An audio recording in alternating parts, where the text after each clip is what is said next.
prepared to what God is about to say to us today? Je, mtayari kwa kile ambacho Mungu amejiandaa kutuambia leo sisi? Of course, if our God, I would not have chosen this title. Iwapo mimi ningelikuwa Mungu, hakika singelichagua mada hii. I would have chosen another one. Ningelichagua mada nyingine. Son of man, Mwana wa binadamu, I have made you a watchman nimekufanya kuwa bawabu for the house of Israel kwa ajili ya nyumba ya Israeli. and put Kenya. Naweka Kenya pale. That is Ezekiel 3 verse number 17. That's the theme for 2026. Hiyo ni Ezekieli 3:17, kiini cha mwaka 2026. God is calling us to be watchmen. Mungu anatuita tuwe walinzi. And for the house of Israel, you better put a stroke and say Kenya. Na kwa ajili ya nyumba ya Israeli waweza weka pale jina Kenya. Ezekiel was told, therefore you shall hear the word, you shall hear the word from my mouth. Ezekiel akaambia, na basi utasikia maneno kutoka kinywani mwangu. And you will give them a warning Na utawapa onyo from me. kutoka kwangu. For better understanding this morning, Kwa kufahamu na kuelewa vyema asubuhi ya where leo, we'll be going 2026, kule ambapo tutakuwa tukienda mwaka we 2026, need to understand something a little bit about Jeremiah. tunapaswa kufahamu kitu kuhusu Yeremia. Jeremiah will not be my subject of discussion, but I'll be just mentioning about Jeremiah. Yeremia hatakuwa yule wa kusisitiza katika somo langu, lakini kuna kitu tutaguzia kuhusu Yeremia. Jeremiah is known in the Bible as a weeping prophet. Yeremia anajulikana katika Biblia kama yule nabii aliaye. That doesn't sound good. That doesn't sound even funny. Hiyo haipendezi kwa kusikia na hata haifurahishi vile. You are weeping a prophet for people who don't even care. Unawalilia, wewe ni nabii unayelilia watu wasiojali. So God said to Jeremiah, Basi Mungu akamwambia Yeremia, before you are formed in your mother's womb, kwamba kabla hujatungwa katika tumbo la mama yako, I knew you. nilikujua. Before you were born, I sanctified you, Na kabla hujazaliwa and I nilikutakasa. ordained you a prophet to the nations. Na nikakutia wakfu kuwa nabii katika mataifa. That's the story of Jeremiah. Hiyo ni hadithi ya Yeremia. Jeremiah hearing the word, Yeremia kwa kusikia maneno hayo, he said, akasema he said, Lord God, akasema Bwana Mungu, behold, I can't speak, tazama siwezi nikazungumza for mimi. I'm just a youth. Maana mie ni kijana tu. That tells me there is hope for the youth in the nation of Kenya. Hiyo inaashiria kwamba kuna tumaini kwa vijana katika nchi hii ya If Kenya. God called Jeremiah when he was a youth, Wapo Mungu alimita Yeremia alipokuwa kijana. you don't have to be 50 years old to be used by God. Haupasi kuwa miaka 50 ndipo utumike na God Mungu. can call you to any office he desires. Mungu anaweza kuita katika afisi yoyote atakayo yeye. Allow me to say, Niruhusu niseme. then let me just finish about Jeremiah. The word of God came to him and said, Neno la Mungu likamjia Yeremia likisema, the Lord said, he has put forth his mouth and touched. He has put forth and touched my mouth and said, na akisema kwamba nimenyosha mkono wangu na kuguza kinywa chako na kusema, and behold, I will put my word in your mouth. na tazama nitatia neno langu katika kinywa chako. First of all, that mouth is touched, Jambo la kwanza, kinywa kile kinaguzwa, so it can speak from God. ili kwamba kikaweze kunena yatokanayo kwa Mungu. Let me also mention the most popular verse in the story of Jeremiah. Na wacha nizungumzie na weze kutaja hadithi ambayo tunaijua mno katika hadithi ya Yeremia. God said to me, Mungu akaniambia mimi, I have set you over the kingdoms. nimekuweka juu ya Kingdoms. falme, To root out, to pull down, to destroy, and to throw down. kuweza kung'oa, kuweza kuharibu na kubomoa.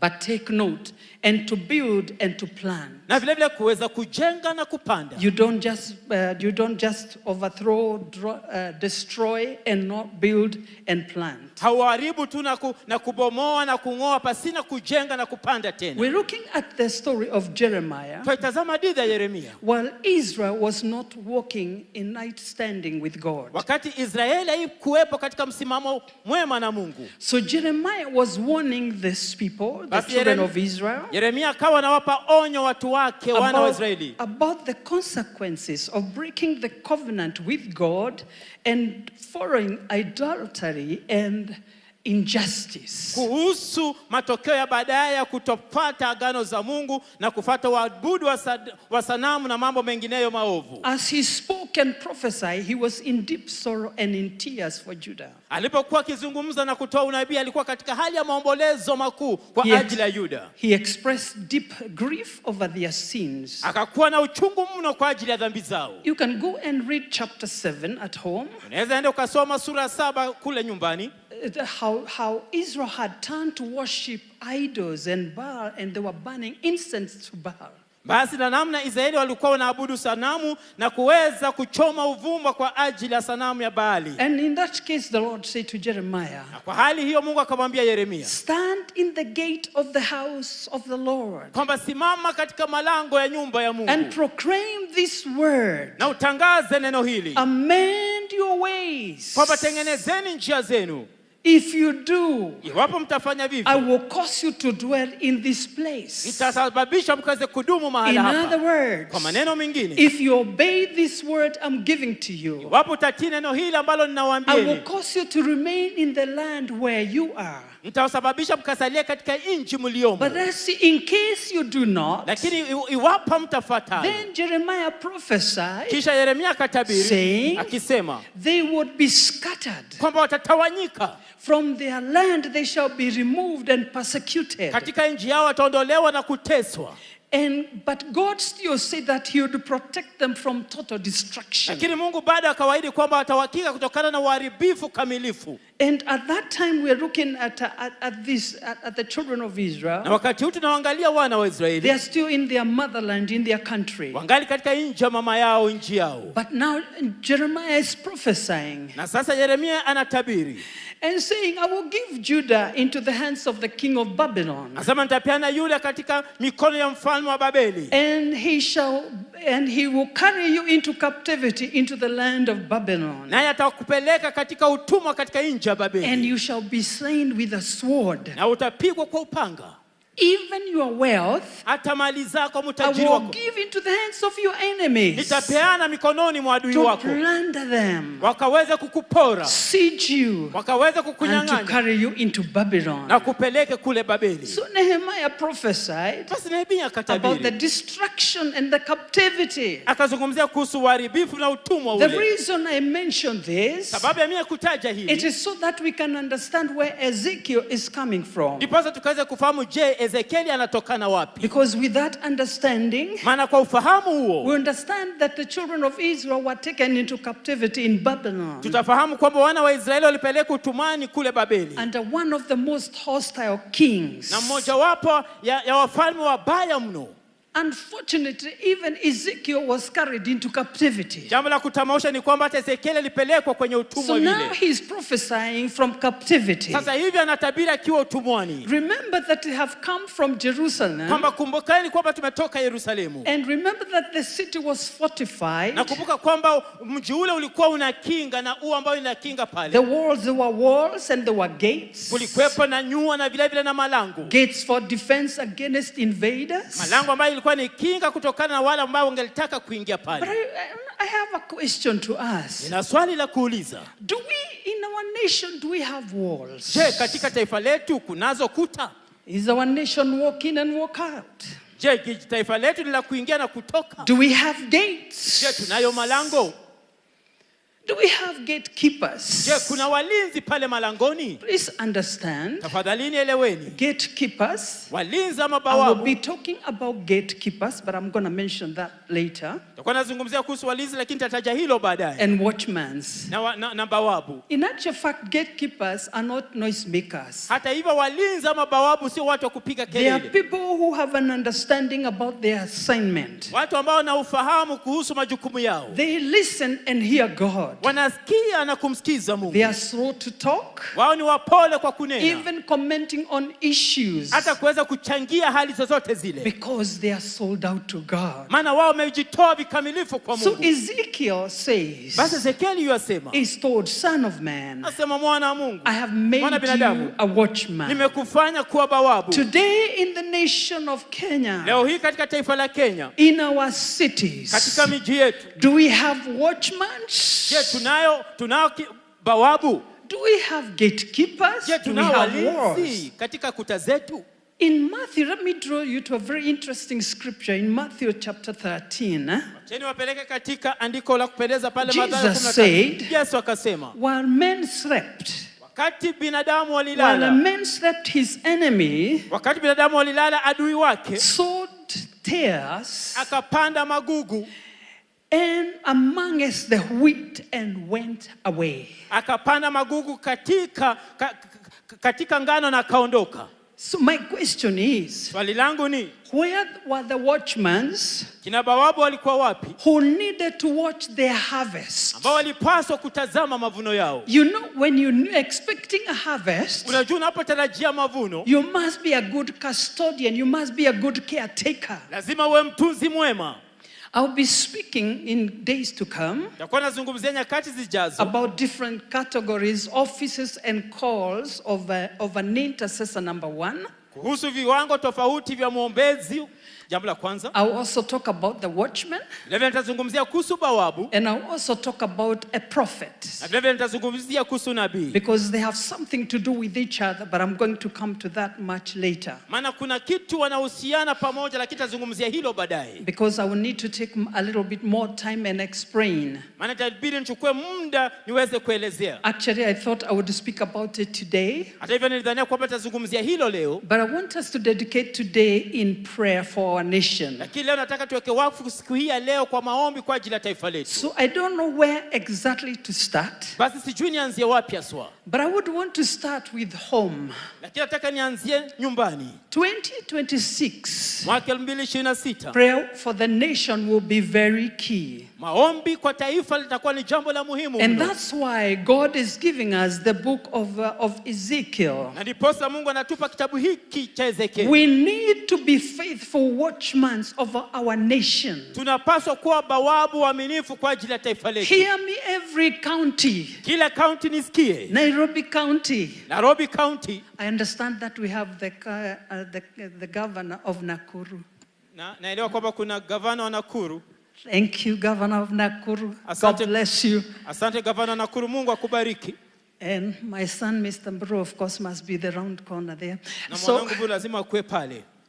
so let us be watchmen Wacheni tuwe of bawabu our counties. wa county zetu. Let us be faithful stewards. Wacheni tuwe watunzi waaminifu. So I'll come back to that because this is going to be the theme. Nitarejelea hilo maana hicho ndicho kiini I'll chetu. mention a few sectors Nitataja sekta mbalimbali of prayer za maombi that will be very, very key for us to pray for this year. ambazo zitakuwa za muhimu kwetu kuombea mwaka huu. Judiciary, number one. Basi mahakama itakuwa ya kwanza. And we are so honored to have our Chief Justice in the house this morning. Na tumeheshimika mno kuwa na Chief Justice wetu asubuhi The ya leo. Lord put in my heart this year, Mungu akatia moyoni mwangu kwamba mwaka huu we need to pray for our judiciary. tunahitaji kuombea mno mahakama yetu. Because judiciary is like a backbone Maana mahakama ni kama uti wa mgongo that holds a nation together. ambayo yashikilia taifa pamoja. It is an authority that gives a nation guidance on where to go and how to do it. Ni mamlaka ambayo inapatia taifa mwelekeo kwamba wafanya yapi na waende Judiciary kwapi.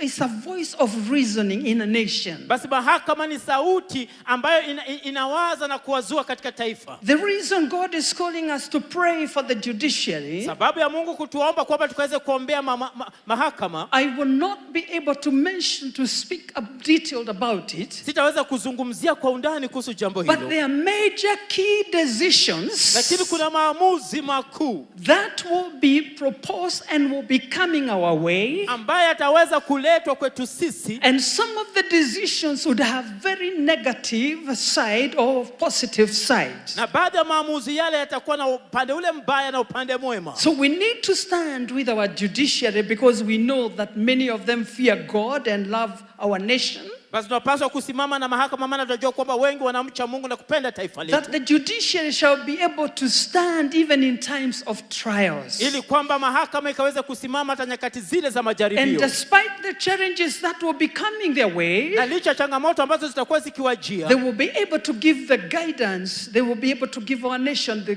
guidance. Watakuwa na uwezo wa kupa taifa letu mwelekeo. The second sector that I heard God mention to me that we need to mention in prayer na sekta nyingine ambayo nilisikia Mungu akisema kwamba tunahitaji is education. Ni sekta ya elimu. Again, this is a prayer point.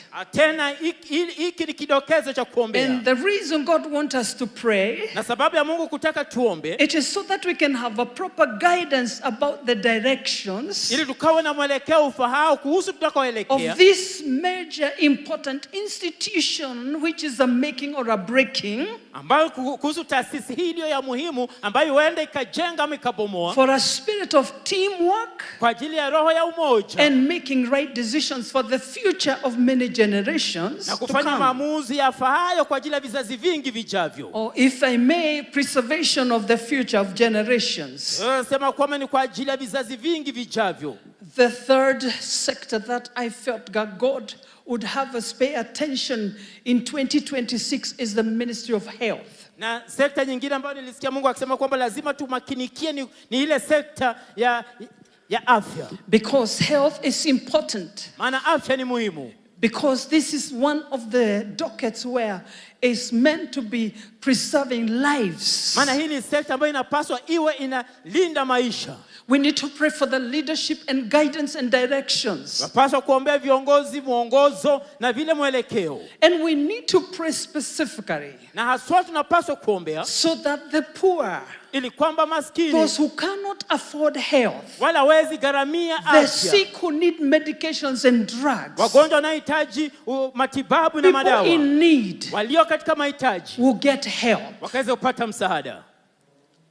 All right, yes, are you still here? Je, mngalipo? I can tell you you're writing notes. Nasema enyi ni wema kwa maana mna nakili. The most threatening thing I'm going to say for international. Jambo la kutishia ambalo nataka kuzungumzia kuhusu kimataifa. I've heard this word and I have prayed and I have struggled with it, but I'm going to say this. Nimesikia neno hili, nimeongangana nalo, nimeliombea. Internationally, kimataifa, there is going to be religious conflicts. Kutakuwa na utata wa kidini. Religious conflict. Kuna utata wa kidini. And border controls. Na vile shida la kujaribu kuweza kutawala pale mipakani. Land issues and territories will be the order of the day. Kuna shida ya mipaka. The religious organized groups, basi vikundi ama makundi ya kidini yaliyopangwa, might be very organized and hostile. Wenda akajipanga vyema na yawe yafanyika kwa vikundi vikatili mno. But Daniel said, lakini Danieli asema hivi, Daniel 11, Danieli 11, but the people who know their God lakini wamjuao Mungu wao shall be strong, watakuwa hodari, and they shall do great exploits. na wao watafanya milipuko mikuu. Notice, religious conflict is international. Tambua kwamba kutakuwa na utata ama shida ama malumbano ya kidini kimataifa. Jesus said in Matthew 16, Yesu akasema katika Mathayo 16, speaking to the church, akizungumzia kanisa, I will build my church, akasema kwamba nitalijenga and kanisa the gates of hell shall not prevail against it. na malango ya kuzima For yataishinda. I will give you the keys of the kingdom Na kwamba nitapatieni ufunguo wa of ufalme heaven. ya mbinguni. Whatsoever you shall bind on earth, it shall be bound in heaven. Chochote mtakachokifunga ardhini kitafungwa mbinguni. 2026, Mwaka 2026, immigration issues tutakuwa na shida ya uhamiaji.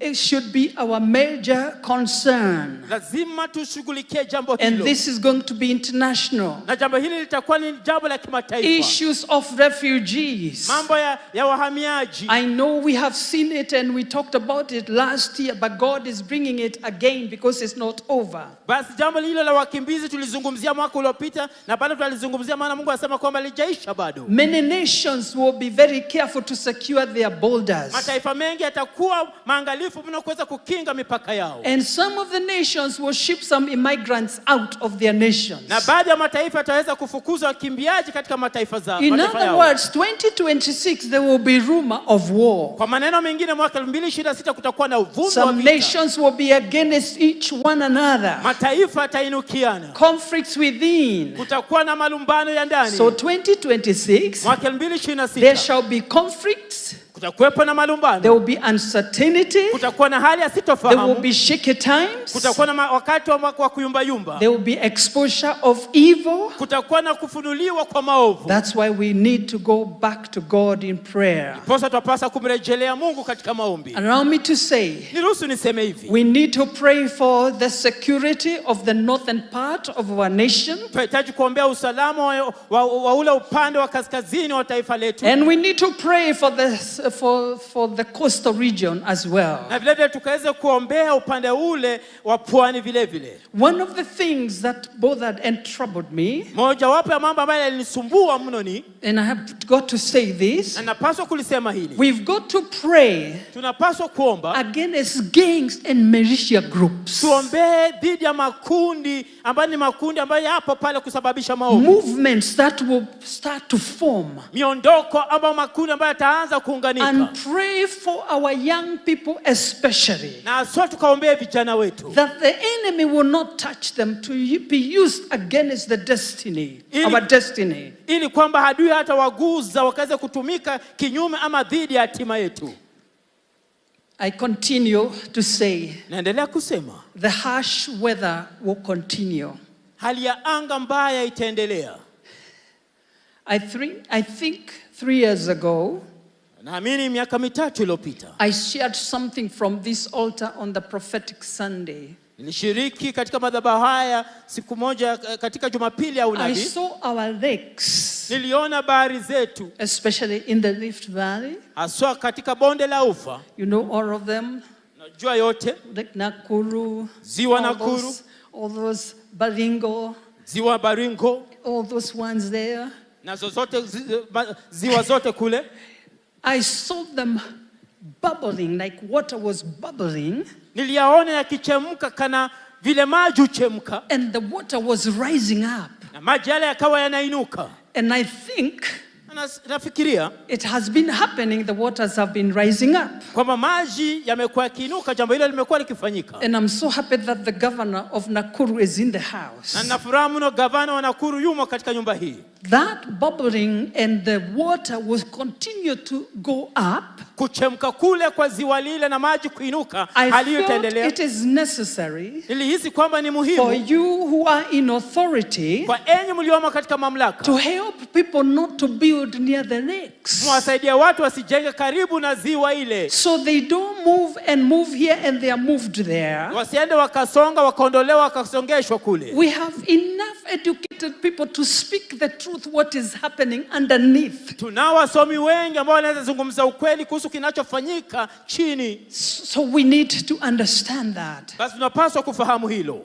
So let's pay attention. Wacheni tumakinike. We cannot act like we are not seeing that it is happening. Hatuwezi jifanya kana kwamba hatuoni linafanyika. I was warned to say something. Nilipewa onyo kusema kitu which has touched me greatly. Jambo ambalo limeniguza kwa ukuu. I was meant to say to you today, nilipaswa kuambieni leo, let us be extremely careful with high rising buildings. Wacheni tuwe waangalifu mno kuhusu majengo ambayo yanajengwa kwenda juu zaidi. Not knowing that even before I come to prophesy, we'll have a building that will come down collapsing. Pasina kujua kwamba hata kabla nije kutabiri kutakuwa na jengo ambalo litaporomoka.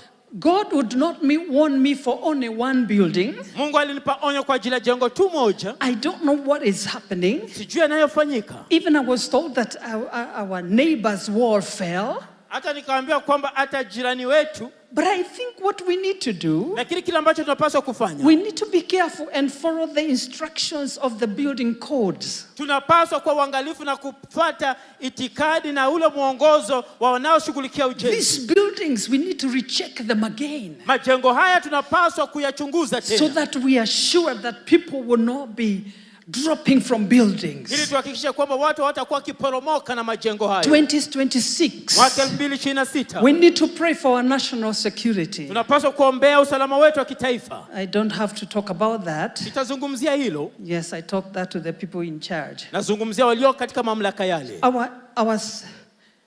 God gave me a warning. Mungu akanipa onyo. 2026. Mwaka 2026.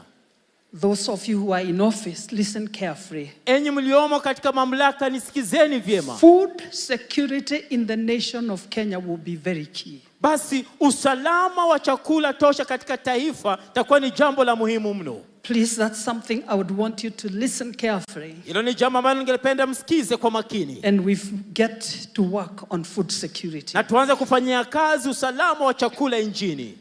Let's guard our national treasures. Wacheni tukaweze kukinga hazina zetu za kitaifa. Yeah. I've mentioned a couple of things internationally, but I will continue a little bit. Nimezungumzia baadhi ya mambo kimataifa, lakini nitaendelea kwa kiasi. Some nations, baadhi ya mataifa, which have nice treaties and unions and agreements, ambayo yana makubaliano mazuri na hata mifumo mizuri, most of them will be facing some serious challenges. Mengi ya mataifa haya yatakuwa yakikabiliana changamoto kali mno. Because people will start to differ in opinions. Maana watu wataanza kutokubaliana katika mawazo. So meaning there will be shaky times. Maanisha kwamba kutakuwa na wakati wa mtikiso. Some nations will choose to protect their own interests. Basi baada ya mataifa yatachagua kuweza kukinga mambo yaliyo yao tu pekee. Yes. Ndio. Something I didn't like, but I have to say it. Jambo ambalo sikulipenda lakini yanipasa kusema. I'm saying this nasema hili so that we can go into prayer. Ili tukaenende katika maombi. It is only through prayer. Ni kupitia maombi tu. Because we are going to experience premature deaths in the nation. Kwamba tutaweza kuona vifo vya kabla ya wakati katika taifa. Premature deaths. Vifo vya kabla ya wakati. That is something I seriously want us to take it before God in prayer. Hilo ni jambo ambalo ningependa kwa kumaanisha tulipeleke mbele za Mungu katika maombi. We need to pray. Tunahitaji kuomba. Something that I also need to mention. Jambo lingine ambalo napaswa kulitaja. That God needs to give us wisdom on how to bridge between generations. Mungu atupe hekima namna kuweza kufunika pengo kati ya vizazi. Especially our young people in the nation. Haswa kati ya vijana wetu katika taifa hili. We need to pray. Tunahitaji kuomba. Against the state of hopelessness. Dhidi ya ile hali ya kutokuwa na tumaini. Drugs issues. Mambo ya uraibu wa madawa ya kulevya. Spirit of immorality. Roho ya uzinzi. And mental illness. Na magonjwa ya kiakili. Those are things that we need to commit to God in prayer, and not only prayer but act. Hayo ni baadhi ya mambo ambayo tunapaswa kupeleka mbele za Mungu katika maombi, na si kuomba tu bali kuyatendea kazi vile vile. God needs to give us ideas on how to reach out to our own young people. Mungu anapaswa kutupa mawazo na mbinu ya namna kuwafikia vijana wetu. Instead of judging them. Pasina tu kuwaweza kuwashtumu. So that our assignment 2026 is to be watchmen. Basi jukumu letu ama majukumu yetu katika mwaka 2026 ni kufanyika kuwa bawabu. And remember 2026 is the year before 2027, the time of elections. Nakumbuka mwaka 2026 ni kabla mwaka 2027 ambao ni mwaka wa uchaguzi. Meaning the political temperatures will start to rise high again. Kumaanisha kwamba hali ya kijoto ya kisiasa itaanza kupanda tena. As the politicians start to sell their agendas for 2027. Wakati wanasiasa wataanza kuuza agenda zao za mwaka 2027. God calls the church into a place of prayer. Mungu yuaita kanisa mahala pa kuomba. So 2026, basi mwaka 2026 we will be hitting several bumps. Tutakuwa tunagonga matuta hapa na pale. But on the way, lakini katika njia ile, God is going to give us a small window opportunity of the economy. Basi Mungu anaenda kutupa dirisha ndogo ambalo litakuwa ni dirisha lile la kiuchumi. But remember the words of Habakkuk. Lakini yakumbukeni maneno ya Habakuki. Chapter 2. Sura ya 2. But the just shall live by faith. Kwamba na wenye haki wataishi kwa imani. To the wicked. wale walio waovu. Many nations will continue to struggle economically. Mataifa mengi yataendelea kung'ang'ana kiuchumi. I shut my notebook now. Nafunika kitabu changu sasa hivi. I'm done. Nimemaliza. Prayer. Maombi. We shall sustain our nation through prayer. Tutadumisha taifa letu katika maombi. They overcame him by the words of their testimonies. Walimshinda yeye kwa maneno ya ushuhuda wao. And by the blood of the Lamb of God. Na kwa damu ya mwana kondoo wa Mungu. Jesus Christ. Yesu Kristo. Kenya is a great nation. Kenya ni taifa kuu. Remember, we are nation preservers. Kumbukeni sisi na wanaohifadhi mataifa. We shall preserve our nation. Tutahifadhi taifa letu. By now, kufikia sasa, how many watchmen do I have in the house? Nina bawabu wangapi katika nyumba hii? That is a good number. Hiyo ni hesabu nzuri. That is a very good number. Hiyo ni idadi mzuri We hiyo. watch our nation. Tazama taifa letu. We'll keep our nation. Tutahifadhi taifa letu. Walipokuwa wakijenga, walitamani sana kuona sakafu inayovutia, isiyoharibika kwa urahisi na inayoangaza kwa umbali. Je, wajua sakafu ya terazo ndiyo iliwapa jibu kamili ya walichokuwa wakitafuta? Inawekwa kwa urahisi na kwa utaratibu unaofaa. Hii ni baada ya kutayarisha sakafu vilivyo, kisha mwaga mchanganyiko wa mawe na simiti na rangi. Lainisha na uhakikishe imemwagwa kwa umakini kutumia rola. Subiri kati ya siku 3 hadi wiki 1 ikauke. Baada ya hapo, anza kuosha ukitumia mashini spesheli ya kazi hii na maji, na baadaye tumia acid kuosha ili kutoa uchafu na madoa sugu. Malizia kwa kupaka mafuta au polish ya kuifanya idumu. Ikiwa unajenga kanisa, hospitali, shule, apartment, nyumba ya kuishi, viwanda, vinywaji vya mafuta, benki au mjengo wowote ule, tutembelee, kwani tuna mafundi wenye ubunifu na tajriba ya hali ya juu na uzoefu wa muda mrefu. Express Terazo Center tunakuuzia bidhaa za hali ya juu na kukuletea mahali popote nchini. Tutembelee leo, Ruiru Bypass Kamakis, pale Karuguru, mita chache kutoka RFH Hospital, au piga simu 0798333000. Express Terazo Center Bypass. You dream it, we fix it.